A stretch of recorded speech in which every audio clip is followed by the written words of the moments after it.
So what are apostrophes? Well, they look like a comma, but they're at the top of the letters. They are pronounced apostrophes. That PH makes a F sound. We know that they can be used to take the place of one or more letters when making a contraction. So for example, cannot, we replace one of the N's and the O with an apostrophe to make can't. And does not, we replace the O with an apostrophe to make doesn't. We've practiced with contractions before. They were our spelling words a few weeks ago. Today you're going to learn about another way to use apostrophes, which is to show possession or when something belongs to someone. So check out the videos on the next two slides and then you're going to try it on your own. This week we are learning about using apostrophes to show possession or ownership or belonging. So let's take a look at this first sample sentence. Zeke's dog. Notice Zeke, apostrophe S, Zeke's dog. Shows that this dog belongs to Zeke. Zeke's dog is the dog belonging to Zeke. So that apostrophe, basically apostrophe S means belonging to.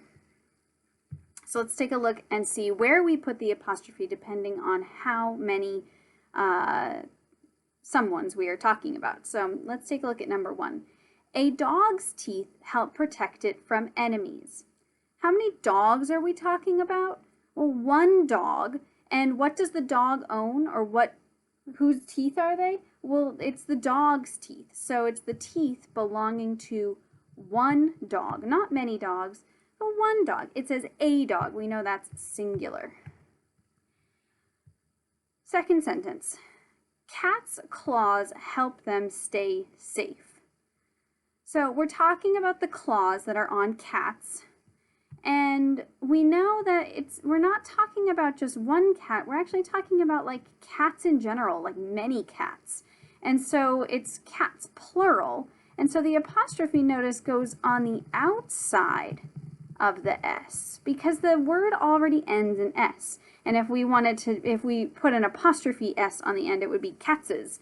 And that's not right. So cats with an apostrophe on the outside is more than one cat's claws help them stay safe.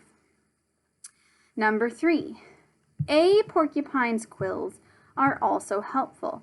Notice that A, we know it's just one porcupine, and notice the apostrophe goes before the S. A porcupine's quills are also helpful. The quills belonging to a porcupine are helpful. Number 4, the skunk's smell keeps its enemies away. Well, I'm seeing it, and I'm seeing the, and so I know it's just one skunk. And so again, I'm noticing apostrophe S. The apostrophe goes before the S. Number 5, polar bears' white coats helped them hide in the snow. I'm seeing them, so I'm knowing they're talking about all polar bears or polar bears in general. The S is pluralizing bears, and so the apostrophe goes after the S. Polar bears, white coats, it's the white coats that belong to polar bears, help them hide in the snow. Okay, now we're going to practice filling in the blanks on our own. So I'm going to read the sentence and then the subject word that we're going to be filling in with the blank. And I want you to think to yourself, where should the apostrophe go? And if you have the ability, you could actually write it down. You could write it down on a piece of paper or a whiteboard and see if you've placed the apostrophe correctly, and then I'll show you.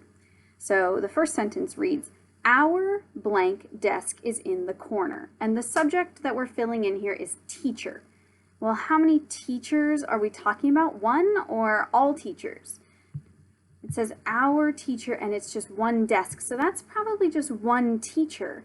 So our teacher's desk is in the corner. And think to yourself, where should the apostrophe go? Before the S or after the S in teachers? Singular subject, one teacher. It should go before the S. Our teacher's, apostrophe S, desk is in the corner. The blank desks are in a circle. And the subject we're filling in is students. I'm seeing an S on the end of students, and I'm seeing plural desks. That's telling me it's more than one student. It's all the students in the class.